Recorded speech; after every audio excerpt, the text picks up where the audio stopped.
Hello everybody, it's me, Austin again, and it appears that last night's video got a little bit of buzz, and while I'm on that topic, I decided this morning that I wanted to share this with everybody. So, in my life, as I've said, there's been one substance without a shadow of a doubt, two, I guess three, if you consider nicotine and caffeine, which we should, I will say three. But of the ones that would prevent your ability to work or operate machinery, I would say definitely alcohol was the one substance that got me. Bam! Just hooked right into me, you know? And if I had to say the only other substances that I have used as much as alcohol would be, of course, cannabis, but I mean, isn't that like everybody nowadays? And, it's to the point, it's like a non-issue at this point. That and the title of this video, as I meandered on for a minute and a half, but I don't think you guys care that much. So, if I had to say, of the substances I've enjoyed the most, from like the first time I consumed it, one would definitely be alcohol still, but number two would be Kr8om. And yes, I'm using the original pronunciation because I fear if I use the more normal version that we're accustomed to here in the United States, I feel like the Google police will attack me. So, can't do much in my position. I have had a warning on my channel for 5 years. What do you want me to do about it? Anyways, yeah, so I really enjoyed Kr8om, and I will now tell you the first time I ever took Kr8om. It was not until the very late summer of 2022. I was a 25-year-old man going through a lot of stuff, horrible breakup, that I thought I was going to be homeless from. And I moved into here and yada, yada, yada. I've told the story like a million times. Suffice to say, eventually I knew a vice would come back. I was really focused on staying California sober, at least, for the first month and a half I was here, probably. And then the inevitable happened. I'm actually surprised I didn't go back into drinking, but times change. For a long time have I wanted to try the elusive Kr8om. And I unfortunately couldn't obtain it where I was at the time. So I decided to make a day of it and go to one of the largest neighboring places that I knew at the time that would likely have it. And I went on Google and found a retailer that pretty much exclusively does that. Kr8om, like only Kr8om, or strictly, mainly Kr8om. And I took the train out to the big city, and I went into essentially a Kr8om dispensary, got myself some Kr8om, went to a restaurant that I really enjoy when I'm in the big city, and decided to mix some into a bottle of tea that I was drinking, just right there in the booth, like a savage fiend. And I didn't feel anything that time, but I saved the bottle because it was like a nice glass bottle. And I went back to the subway terminal to go back home. And I remember getting the idea to basically buy like an Arizona green tea. And right before I got onto the train, I mixed a bunch of red vein Kr8om with green tea. And I still don't think I did enough, because I think my eyeballs on what a gram is was a lot different back then, because I think I heard a lot of rumors about the stories and stuff of how it's actually really deadly, or it's a sham and it's really addictive, or you know, it's about just as terrible as an opiate addiction. But having flirted on that edge of life a couple of times, I tried kava a month before and found it gave me the same effects as alcohol. So I decided, like, I'll just switch to kava because it works for me, even though it tastes like mud and benzocaine mixed together. But it works, and I feel a lot better about consuming kava than alcohol. And with that being said, I could even indulge as much as I want and then wake up the next day and feel completely fine. But really, I haven't done kava in a little over a year now. I just, I'm not super interested in the whole GABA receptor thing. It's just not my thing. So I tried Kr8om a month later, and I got home, and for some reason, some like sick humor or something, I don't know, I thought it was fitting to just listen to Alice in Chains.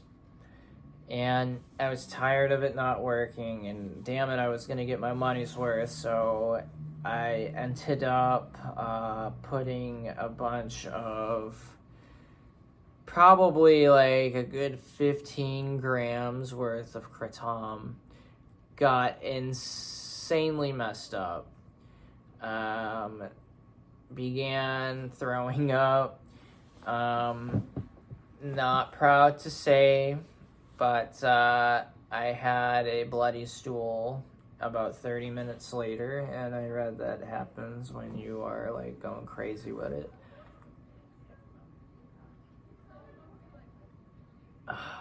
Why must people talk?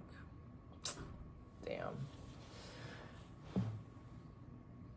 And yeah, I only had like what would end up being like a 3 months, or I'm sorry, 3 weeks supply of Kr8om.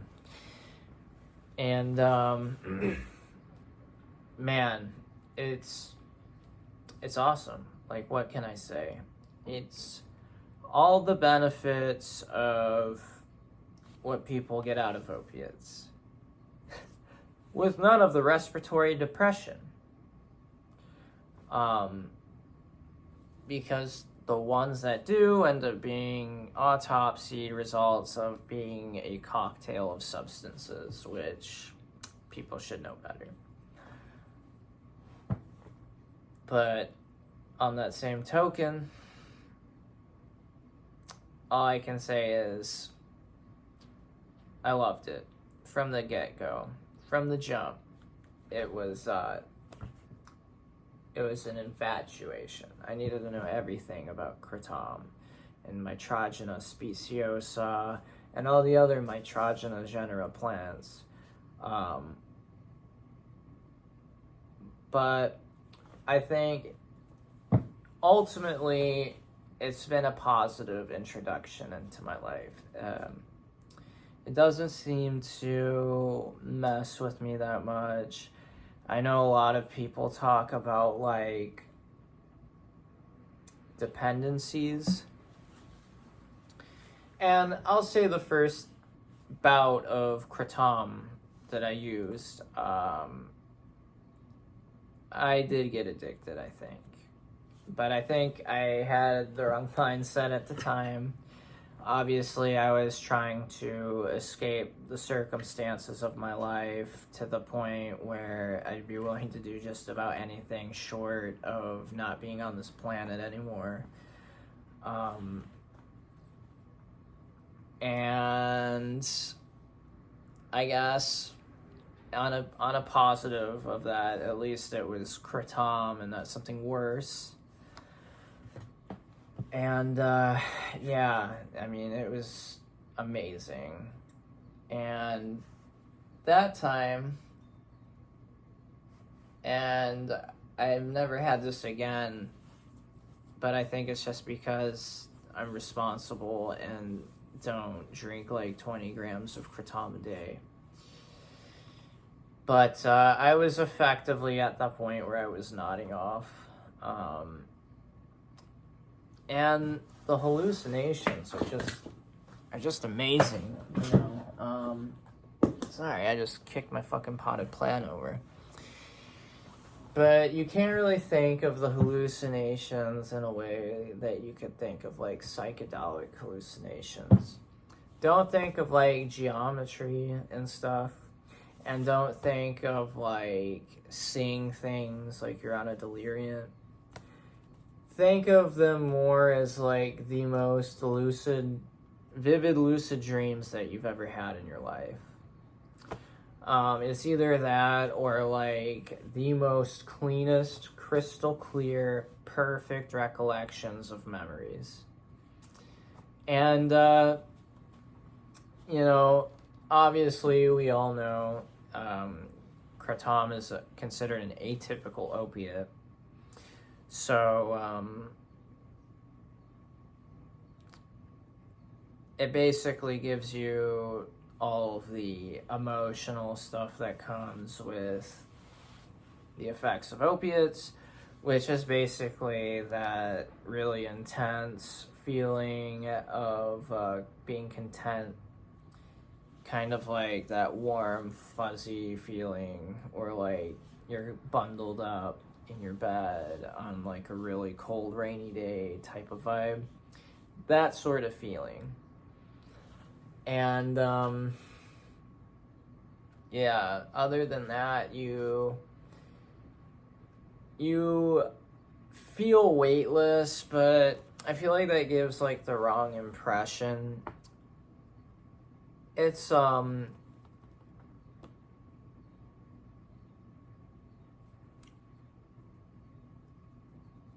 it's like a weightlessness in a sense where it's numb. It's not like you're floating. You're numb, or some people like to call it like sitting on a cloud. It doesn't feel like nothing's there. It just feels like being ethereal. I feel like that would be like a good description, I think.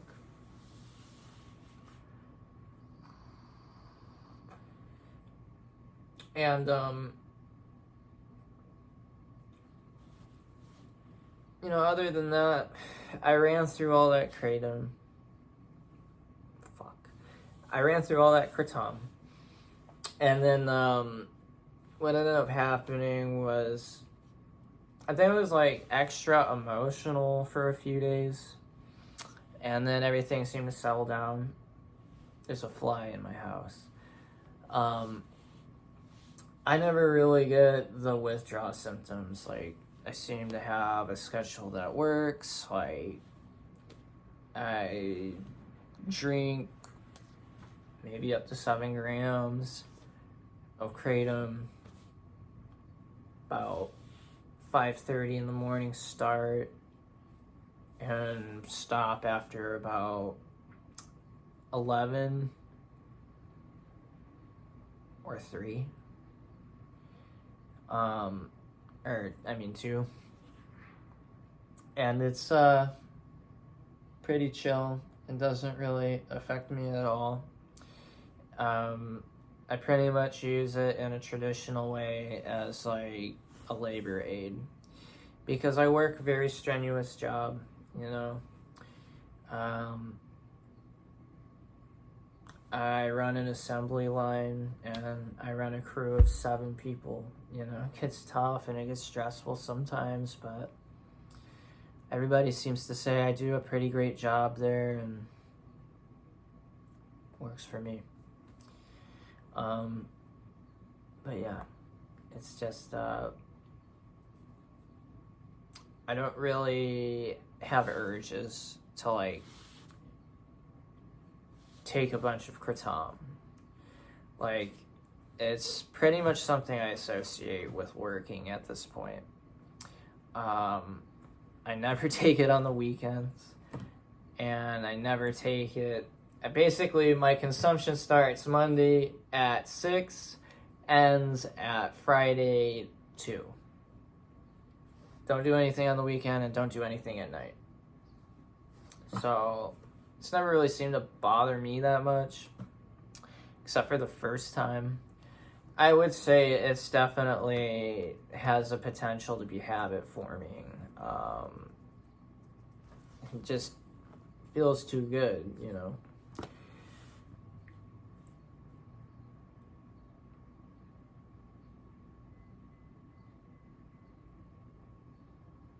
But, sorry, I was just trying to think of what I wanted to say. I think overall, like, when I talk about Kr8om, if someone, like, brings it up, it's either someone who, like, has taken it or takes it, or it's someone who thinks I'm, like, poking myself every night. There never seems to be, like, an in-between. Which is kind of weird, just, like, how divisive it is, and it just is, like, such a, like, almost a mundane part of life. I mean, I really think it has the potential to have the structure around it like cannabis does. Like, we really can start exploring the 54 alkaloids in it and making drugs that could save lives or produce a less lethal, more optimal anesthetic or painkiller. Like, I don't know, but hey, I'm not the DEA, so I can't do anything about it except make this video. Anyways, I think that's about all I have to say at this point. And remember, if you see someone steal food in a supermarket, no, the fuck you didn't. Peace out.